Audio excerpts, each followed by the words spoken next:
Bueno, entonces vamos a encarar la solución de la ecuación diferencial. Como siempre, abrimos el Octave, ubicamos la carpeta de trabajo y en el editor abrimos un script nuevo. El script, como siempre, lo comenzamos con los espacios en blanco y comentados para colocar qué hacemos. Acá vamos a resolver una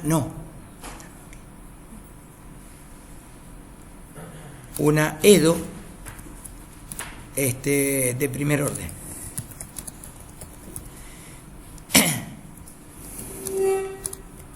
Empleando Euler. ¿Verdad?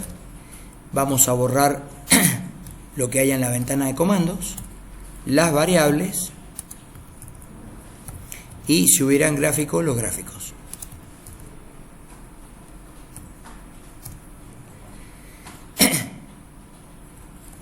Vamos a definir aquí la ecuación diferencial. Entonces la ecuación diferencial la vamos a, por ejemplo, llamar derivada primera o ecuación diferencial. ¿Ven? Igual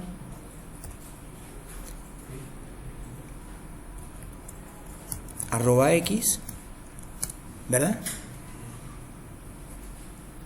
R menos A por I de X, ¿no es cierto? Eso sería nuestra ecuación diferencial. Claro que cuando la tenemos que definir implícitamente, la R tiene que tener un valor determinado, digamos, por ejemplo, no sé, 1, y la A tiene que tener un valor determinado, por ejemplo, 0,5. Y este valor de la primitiva de I de X, ¿verdad? Tiene que ser el valor de la función cuando yo entrego o digamos ingreso el valor de X. Entonces aquí en la ecuación diferencial tiene que depender de X y tiene que depender de Y. ¿Ven? Este paréntesis es innecesario en este caso particular porque cuando ingresemos el valor de Y, el Y ya va a depender de X. El hecho de que lo haga depender de X y no aparezca X no significa que no sea función de X, porque lo es a través de la Y, ¿verdad? Entonces, esa sería la forma en que yo tengo que definir la ecuación diferencial, por ejemplo. Entonces, recordemos acá R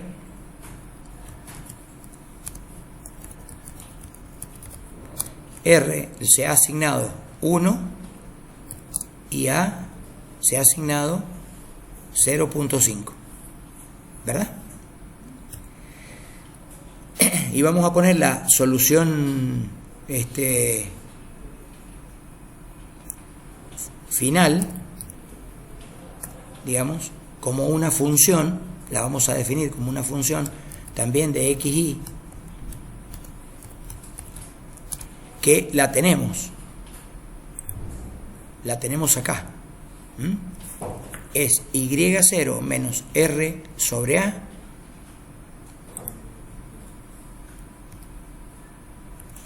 menos R sobre A y todo eso multiplicado por E a la menos AX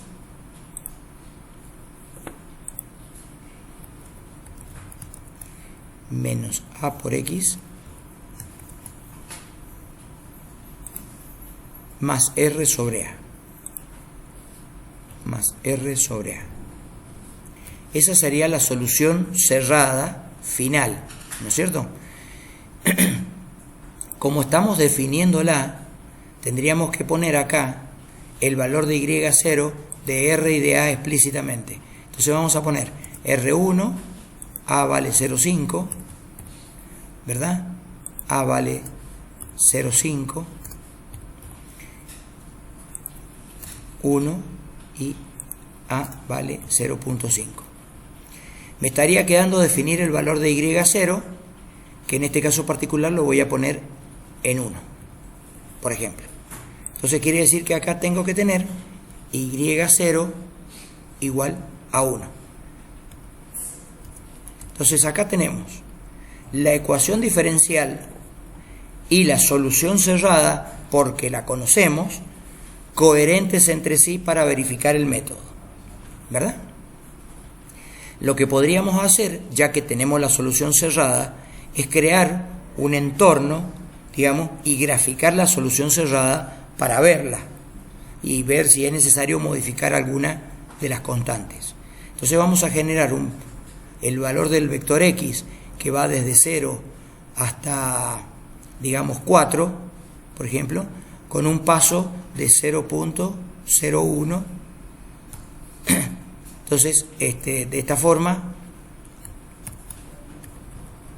tenemos la variación del vector de x. 0, 2.0.01, 2.4 significa que el vector x va a variar de 0 hasta 4, de 0,1 en 0,1. Eso significa que el vector de x tiene una longitud, es decir, una cantidad de componentes que viene dada por el tamaño length, ¿verdad? Para nuestro caso particular, sabemos que son 401, pero de todas maneras podría elegir un delta x, digamos, que sería nuestro valor h, distinto de 0.01, y bueno, el tamaño L lo calcularíamos de la misma manera. Ya con ese valor podemos calcular los distintos valores de y. Entonces podríamos decir, por ejemplo, que la función y, digamos, final, es un vector de ceros de tamaño n, 1. Entonces tenemos el espacio para almacenar la solución cerrada y la vamos a calcular una por una desde i igual a 1 hasta n, empleando la función s final, ¿verdad? Entonces vamos a decir i final sub i es igual a s final, y s final va calculada con x y con y, pero bueno, como vemos acá la y no aparece, entonces directamente podremos borrarla, digamos, en la función de s final, y solo la hacemos depender del x. Entonces la hacemos depender del x sub i. Entonces de esta forma calculamos el s final con la función implícita y ahí tenemos la solución cerrada. Vamos a graficarla simplemente para ver la apariencia que tiene. Graficamos x e y final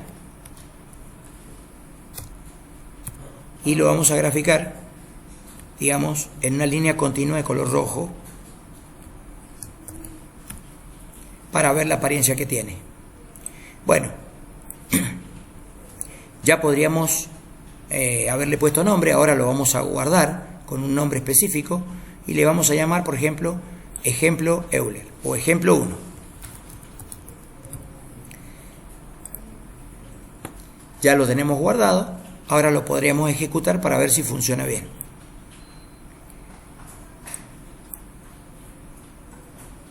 Ahí está funcionando, vemos que no hay ningún tipo de error en la ventana de comandos y el gráfico es el que se ve aquí.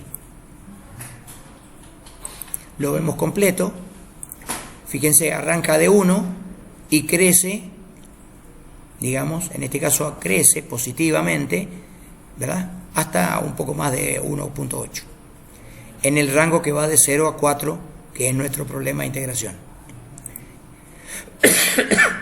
Bueno, ahora vamos a hacer lo mismo, pero vamos a aplicar el método de Euler para obtener la solución.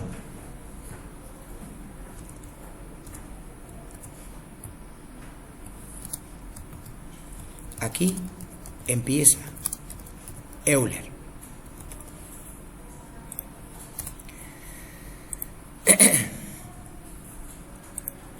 ¿Qué nos dice el método de Euler? Que tenemos que calcular una determinada cantidad de elementos que sabemos cuáles son, porque hemos ya fijado el paso h, ¿verdad? Que lo vamos a recalcular, digamos, lo vamos a recalcular nada más que como ejemplo, y va desde x2 menos x1. Entonces es este valor 0,1 que se impuso acá arriba, pero si no supiéramos, digamos, y lo tenemos en una tabla, por ejemplo, va a valer la diferencia entre 2x sucesivos. Bien, ese es el valor de h. Y tenemos definida la ecuación diferencial por esta expresión matemática, ¿verdad? Sabemos que la función dice que y es igual a y0 en el primer punto, ¿verdad?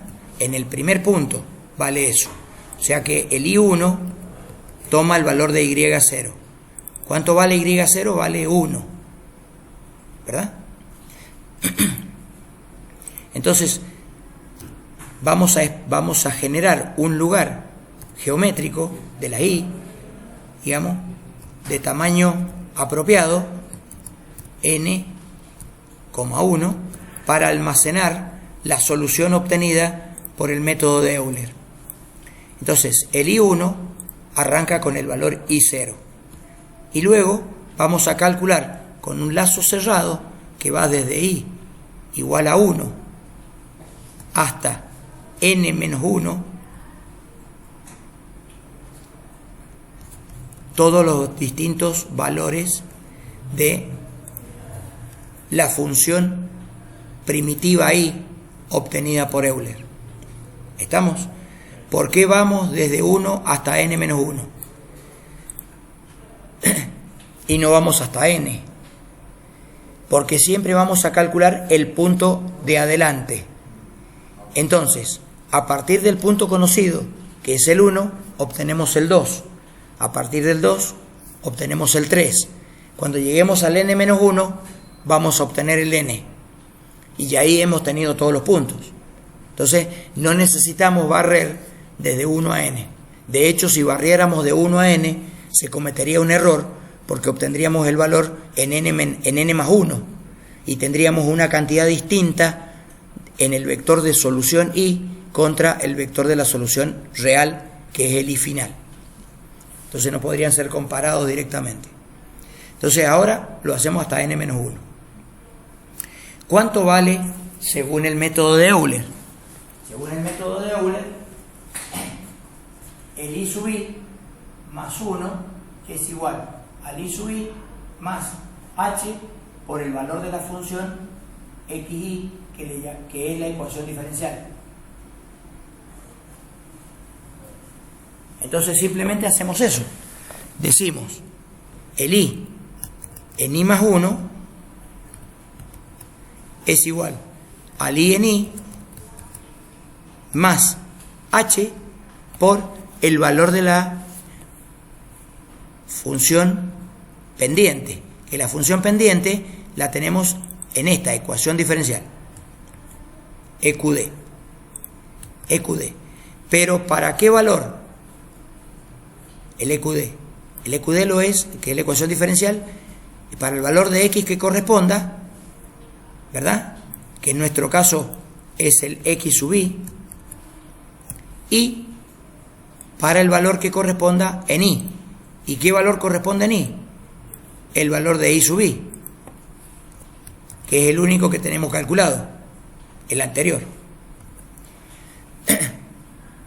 Entonces, de esta forma se va a ir calculando el valor del siguiente de la función primitiva. Bueno, y eso sería todo. Ahora lo vamos a comparar uno con otro. Entonces vamos a hacerlo directamente en la misma figura.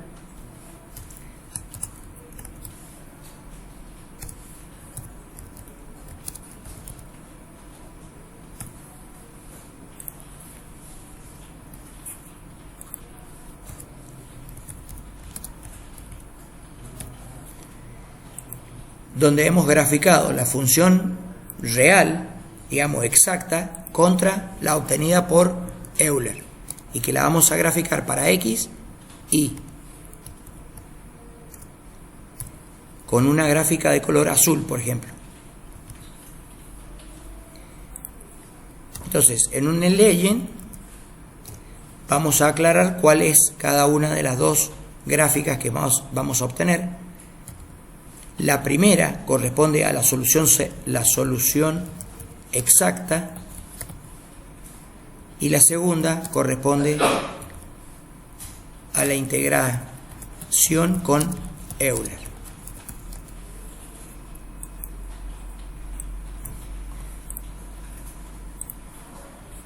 Si todo ha sido correcto, cuando grafiquemos, cuando se ejecute esto y se grafique, se van a ver las dos soluciones.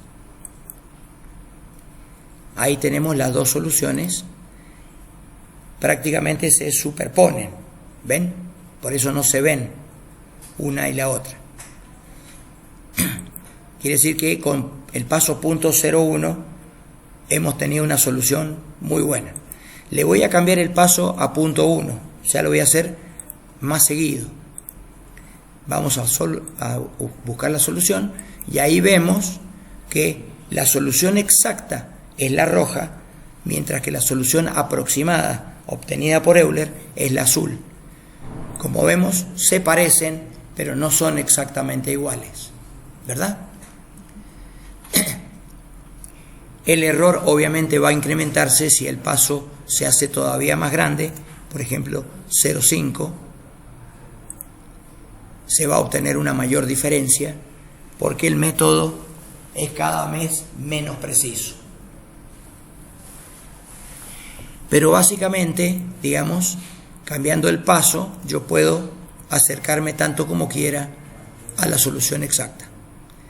Está claro que es así en este caso porque la ecuación diferencial es una ecuación diferencial simple.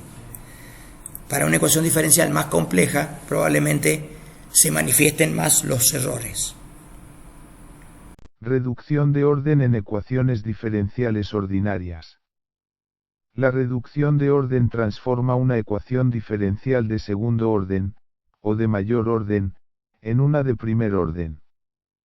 Esto facilita la solución de la ecuación diferencial, permitiendo obtener la solución general de la ecuación diferencial original, empleando métodos que solo puedan resolver ecuaciones diferenciales ordinarias de primer orden, como Euler o Runge-Kutta.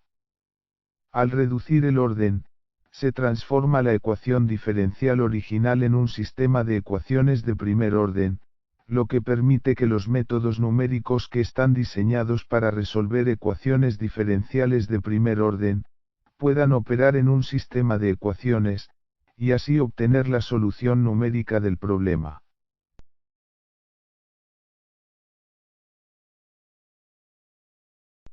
Para dar una explicación práctica, se procederá a reducir una ecuación diferencial de segundo orden a un sistema equivalente de primer orden.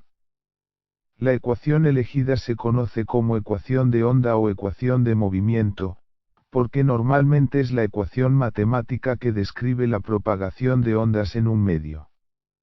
Al presente estudio, baste decir que en la ecuación aparecen tres términos que se considerarán constantes, m, c, y k. La primitiva puede representar un desplazamiento, y es la función, dependiente del tiempo u de t, y también aparecen las derivadas primera y segunda de la primitiva. El segundo miembro de la ecuación diferencial, es una función, también dependiente del tiempo, g de t.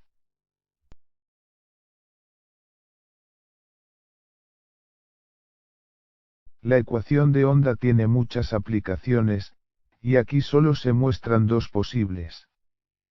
Una primera aplicación netamente mecánica, y empleada en la ingeniería civil para describir el comportamiento simple de estructuras. En este caso, U de t representa un desplazamiento, m representa la masa del modelo, k representa la rigidez de la sustentación, c representa el amortiguamiento del modelo, que es el mecanismo por el cual se disipa la energía elástica como calor, y g de t la fuerza externa. La solución de la ecuación diferencial de segundo orden para varios grados de libertad dinámicos, permite determinar el comportamiento de edificios ante acciones dinámicas externas como los sismos. Una segunda aplicación, ahora del campo de la electrónica, UDT representa la carga eléctrica, M representa la inductancia del modelo, K representa el inverso de la capacitancia, C representa la resistencia del circuito, que es el mecanismo por el cual se disipa la energía eléctrica como calor, y GDT el voltaje externo.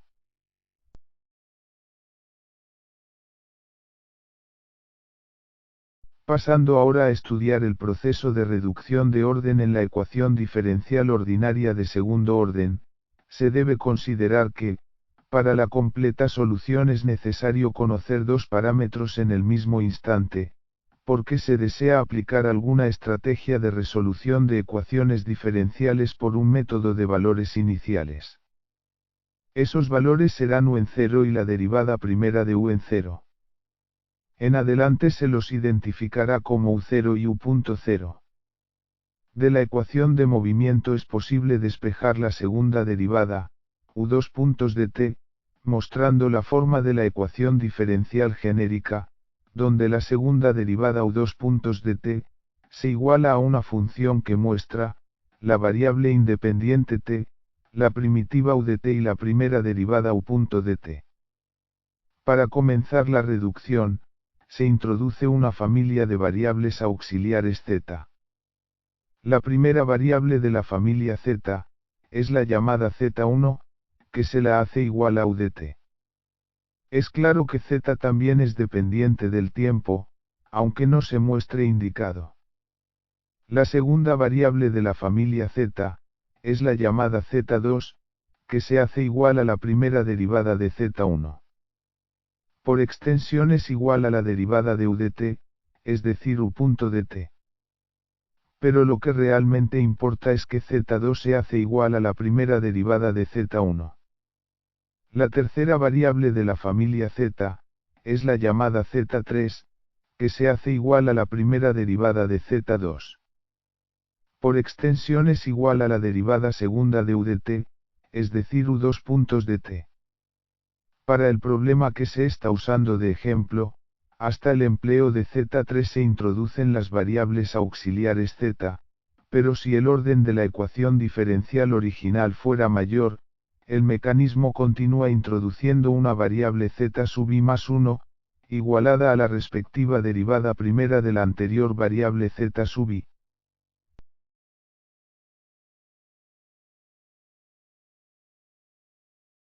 Ahora, la ecuación diferencial original se puede escribir en términos de las variables auxiliares z, y así se puede construir un sistema de ecuaciones diferenciales, pero de naturaleza vectorial.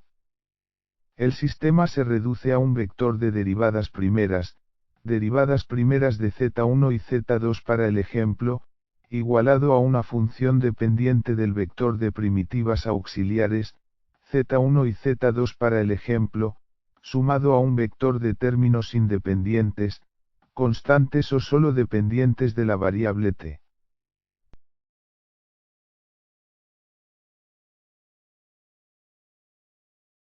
Así, la ecuación diferencial de segundo orden original se presenta ahora como una ecuación diferencial vectorial de primer orden, donde el vector de la primitiva tiene dos componentes, el z1, que representa a u de t, y el z2, que representa a u punto de t.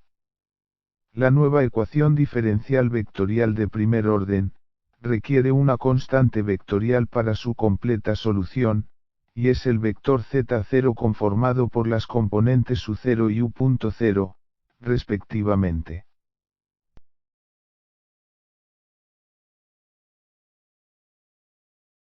Si se considera el problema mecánico sin amortiguamiento, o eléctrico sin resistencia, solo cambia la conformación de la matriz A, que tiene ceros en la diagonal principal.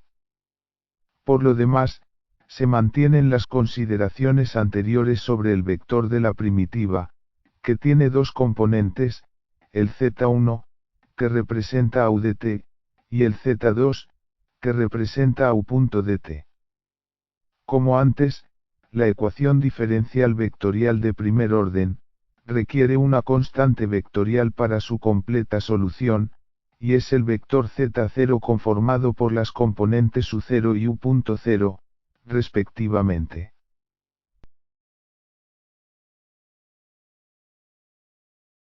Finalmente, si se considera el problema mecánico libre, porque g de t es 0, y sin amortiguamiento, porque c es 0, el sistema se reduce a un vector de derivadas primeras de z1 y z2 para el ejemplo, igualado a una función dependiente del vector de primitivas auxiliares, z1 y z2 para el ejemplo, pero sin el vector de términos independientes. Ahora más que antes, la ecuación diferencial vectorial de primer orden, requiere una constante vectorial para su completa solución, y es el vector z0 conformado por las componentes u0 y u.0, respectivamente, que no pueden ser simultáneamente 0 ambas. Este problema, de movimiento libre sin amortiguamiento, tiene solución exacta simple, que puede ser empleada para controlar el método numérico de solución.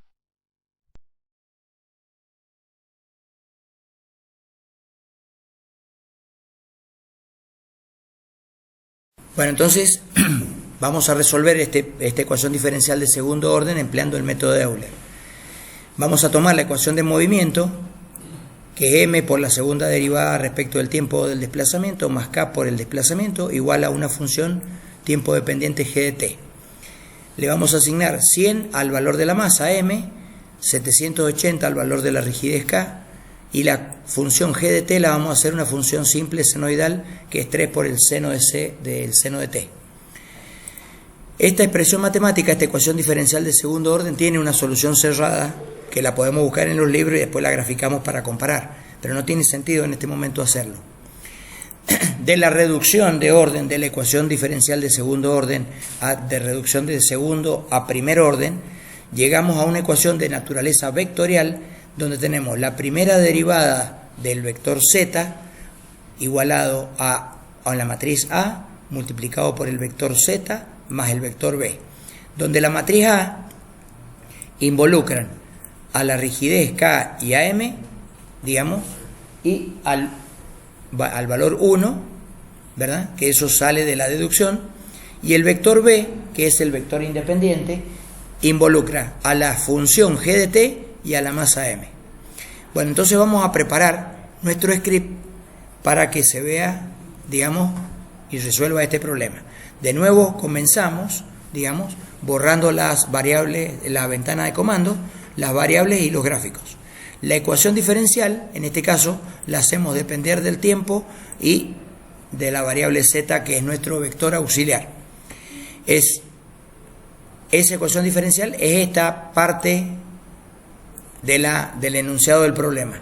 La matriz A vale la primera fila 0 y 1 y la segunda fila menos k sobre m, menos 780 sobre 100 y 0, multiplicado por el vector z, y a eso se le suma el vector que tiene en la primera fila el 0 y en la segunda fila g sobre m. La primera fila 0 y en la segunda fila g, que es 3 seno de t, sobre m, que es la masa. Las condiciones iniciales, que son 2 porque la ecuación original es de orden 2, son que el desplazamiento inicial y la velocidad inicial sean 0. Así lo impusimos.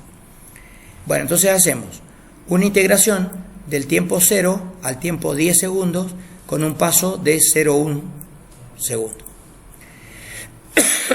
Se determina la cantidad de elementos que tiene el vector t y entonces establecemos que el vector z, que almacena el desplazamiento y la velocidad, tenga 2 filas y un número de columnas igual al tiempo.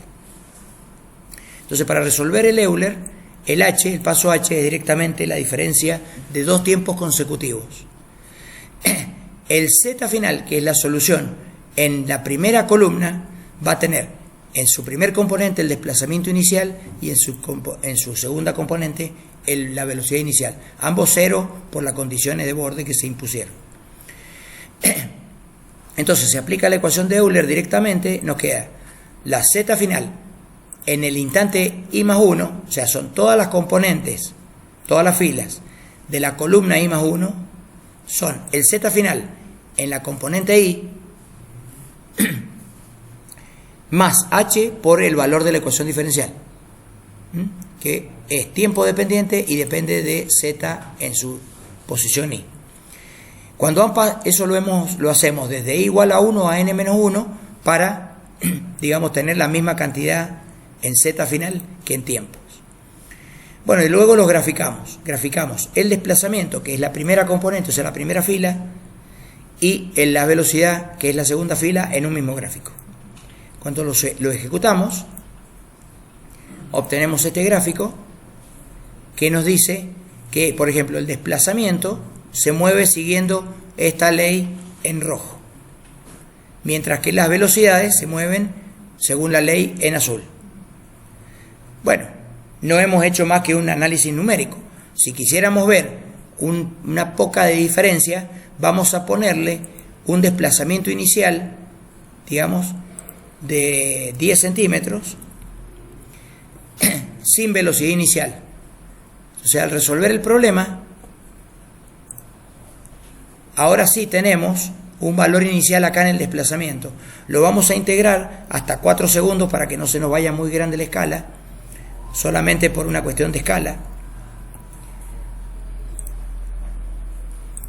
Y ahí vemos que el rojo, que representa los desplazamientos, no arranca en 0, sino que arranca con un valor de desplazamiento positivo, porque es lo que le hemos impuesto, con velocidad nula, o sea, con pendiente 0. ¿Ven? Pero va evolucionando el desplazamiento y la velocidad también. Ahora, la velocidad podría ser positiva o negativa al comienzo, porque, por ejemplo, sería positiva, una velocidad positiva, si el móvil, en el momento en que empieza la carga F, a su vez recibe un impulso de un golpe externo, por ejemplo. Entonces le podríamos poner, por ejemplo, una velocidad de, no sé, 10. Entonces ahí tenemos una velocidad inicial y un desplazamiento inicial. La velocidad inicial prácticamente no se ve, ¿verdad? Porque, digamos, la escala de velocidades es muy pequeña. Pero también podría ser negativa, menos 10. Y bueno, vemos que el desplazamiento arranca con un valor y una velocidad negativa, ¿ven? Entonces, tenemos la forma de resolver una ecuación de orden 2, o de orden 3, o de orden 4, ecuación diferencial, haciendo reducción de orden, y lo podemos resolver por Euler sin problemas. Por supuesto que va a ser más exacto el resultado final mientras más pequeño sea el paso. Si le ponemos un paso 0,1, las gráficas se ven mucho más, digamos, coherentes. ¿Ven? Habrá un momento en que el valor del paso lo hacemos tan pequeño que no notamos mejora, hemos llegado a la convergencia. Bueno.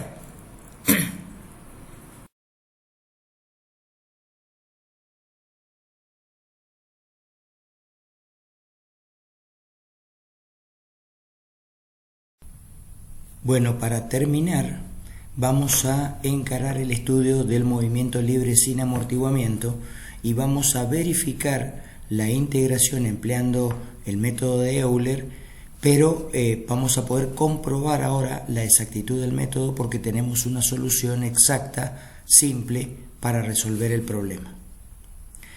Aquí podemos observar, digamos, las expresiones del desplazamiento y de la velocidad para un conjunto conocido de valores de K y de M.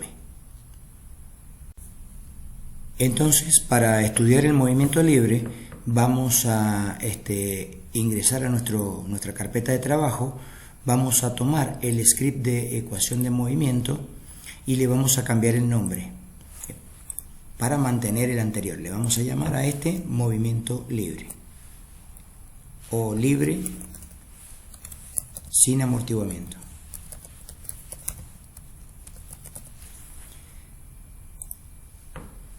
Como es movimiento libre sin amortiguamiento, esta expresión matemática es la que se resuelve, es m por la aceleración más k por el desplazamiento, o sea que está igualado a 0. Quiere decir que, como se había dicho en la teoría, carece del vector b. Entonces aquí en la función eliminamos el vector b, aunque dejamos que la ecuación diferencial dependa del tiempo y de z. Vamos a dejar las mismas condiciones iniciales y vamos ahora a escribir cuáles son la solución exacta.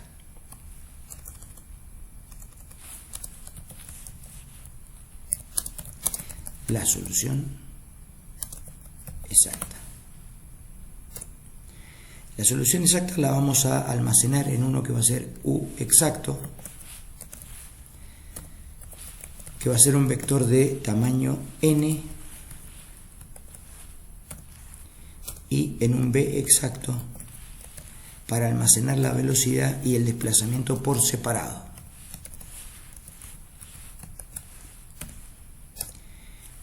Como los valores estos necesitamos calcularlos para todos los tiempos, vamos a hacer un lazo for que vaya desde igual a 1 hasta n,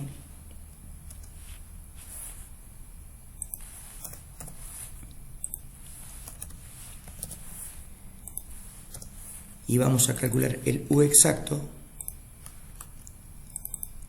y el b exacto. El u exacto lo vamos a calcular cada una de sus componentes con la fórmula que se mostró recién, que es la velocidad inicial dividido el valor de omega multiplicado por el seno de omega por t, que en este caso es t sub i, más u0 por el coseno de omega por t sub i. Mientras que el b exacto, también sub i, se va a calcular como el b0 por el coseno de omega por t sub i menos u0 por omega por el seno de omega por t sub i.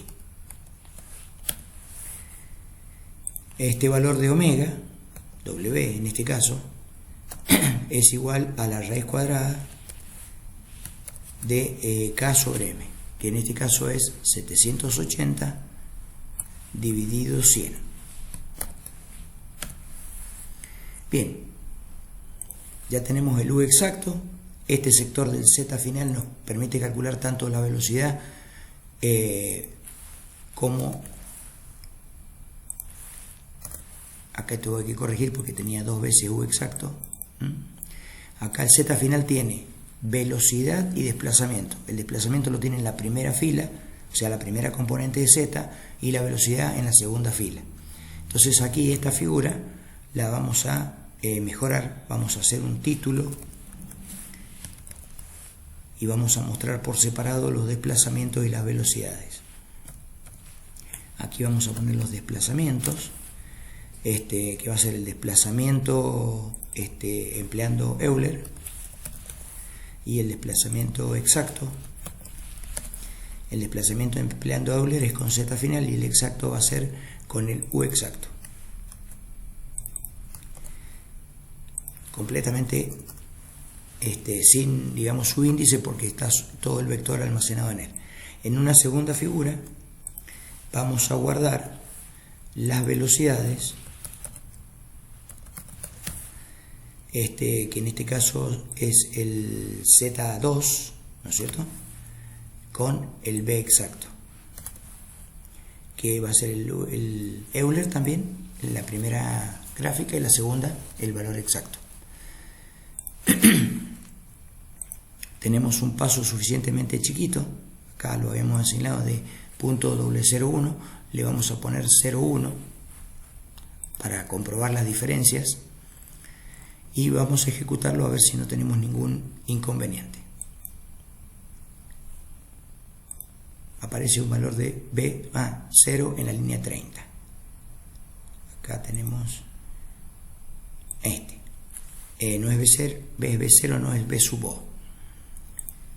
Lo ejecutamos. Bueno, y ahí tenemos Euler y exacto todo mezclado.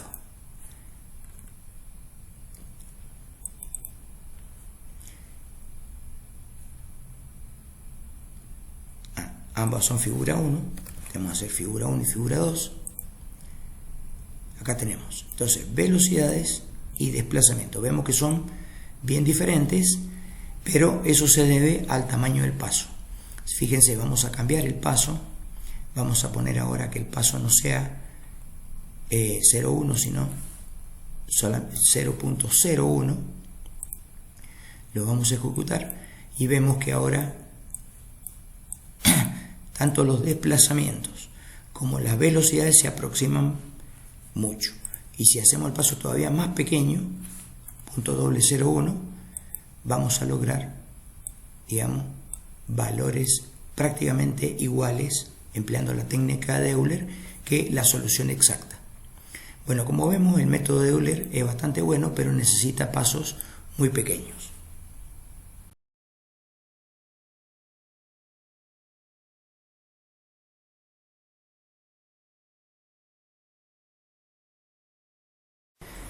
Bueno, ahora vamos a abordar el problema empleando el método de Runge-Kutta generalizado, para lo cual, digamos, vamos a abrir el Octave, vamos a nuestra ventana de trabajo y vamos a tomar, por ejemplo, el ejemplo número 1, que lo habíamos resuelto con Euler simple, lo vamos a resolver ahora usando Runge-Kutta.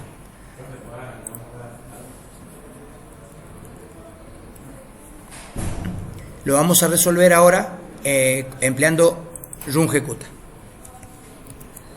Le llamamos RK directamente, Runge-Kutta. Entonces la ecuación diferencial es exactamente la misma, las variables auxiliares son exactamente la misma, o sea, esta parte del ejemplo 1 no lo vamos a tocar. Sí le vamos a cambiar el nombre para guardar todavía el archivo anterior. Entonces ejemplo 1 con Runge-Kutta. Bien, de nuevo vamos a calcular el paso y vamos a definir el espacio necesario para la solución. Como es un problema de valores iniciales, volvemos a necesitar el valor inicial que le habíamos puesto y0, o sea, ya lo tenemos definido. El cambio está en este sector, en donde hacemos los cálculos. Vamos a seguir haciendo los cálculos desde i igual a 1 a n menos 1, ¿verdad? Porque el problema lo tenemos en el subíndice, así que eso es igual. Pero vamos a cambiar la función, digamos, que viene acá. ¿Y acá qué es lo que vamos a poner? Y vamos a poner la función de Runge-Kutta, que es 1 menos omega, que le voy a llamar W, por K1 más W por K2. Entonces esta es la expresión matemática para resolver el problema. ¿Estamos? Obviamente no sabemos cuánto vale K1 ni K2, hay que calcularlos y vamos a definir el valor de omega. Omega lo vamos a poner en 0, o sea que vamos a trabajar como si fuera un Euler simple, aunque lo programemos para que sea Runge-Kutta. ¿Están? Entonces, ¿qué es lo que teníamos que calcular primero? El valor de K1, que vale directamente el paso H multiplicado por la ecuación diferencial, ¿verdad? Muy bien, la ecuación diferencial que la teníamos que poner en X e Y, ¿verdad? Bueno, ¿cuál es el X y cuál es el Y que le corresponde? Y bueno, el X que le corresponde es el X sub Y y el Y que le corresponde es el Y sub Y. O sea, los que corresponden al punto del inicio en el proceso de integración. Ahora vamos a calcular el K sub 2. Pero el K sub 2 dependía del omega. Entonces vamos a hacer si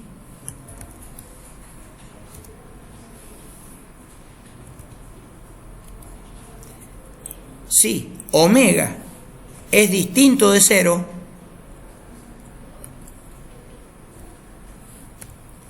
que me haga el cálculo, ¿verdad?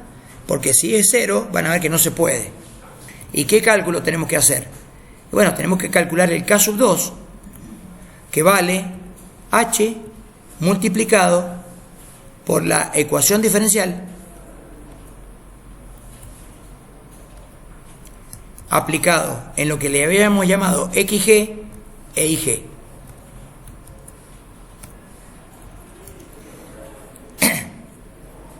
¿Verdad? XG es igual a X sub I más H sobre 2. Pero no, perdón, no sobre 2, sobre 2 por omega. Como elegimos omega 0 originalmente, acá no lo va a hacer, pero en forma genérica, si omega toma otro valor, o sea 0,5 o 1, sí lo va a hacer. ¿Y el I sub G? Y el I sub G vale el I sub I más H por el valor de la función diferencial o de la ecuación diferencial aplicado en X sub I e Y sub I. ¿Está? Ahora,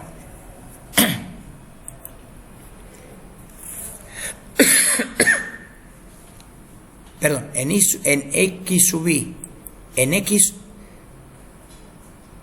sub I e Y sub I, en X sub I e Y sub I más K1 sobre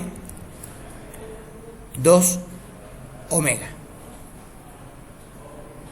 Ese es el IG.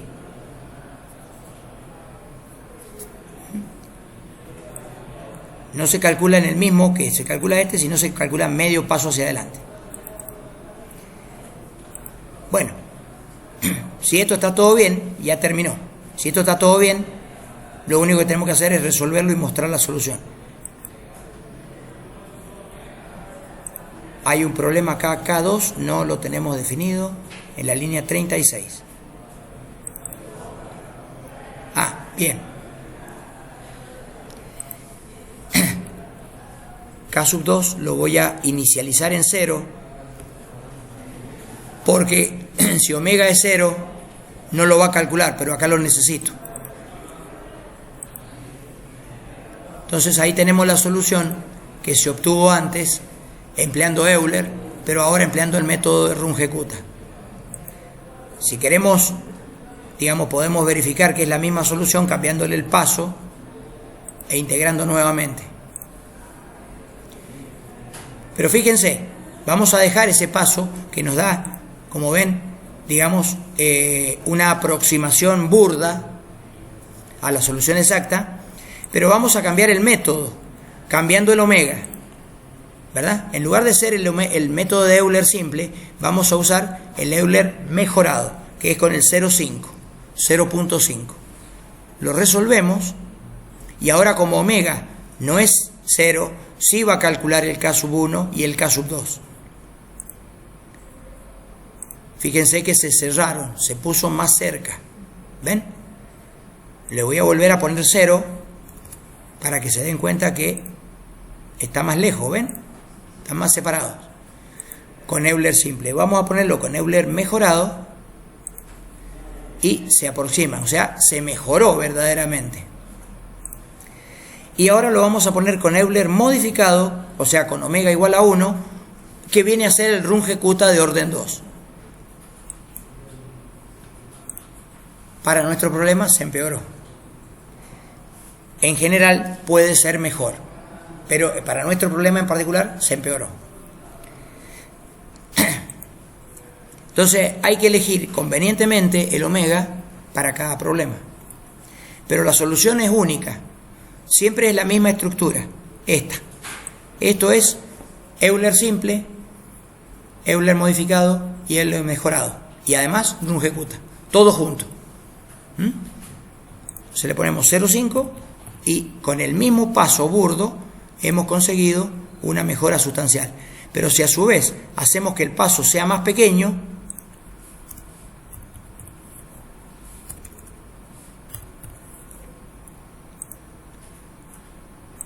no hay distinción entre la solución numérica y la solución exacta. Inclusive en este momento podríamos cambiar al Runge-Kutta de orden 2 y vamos a ver que también mejoró, obviamente, porque ha disminuido el paso.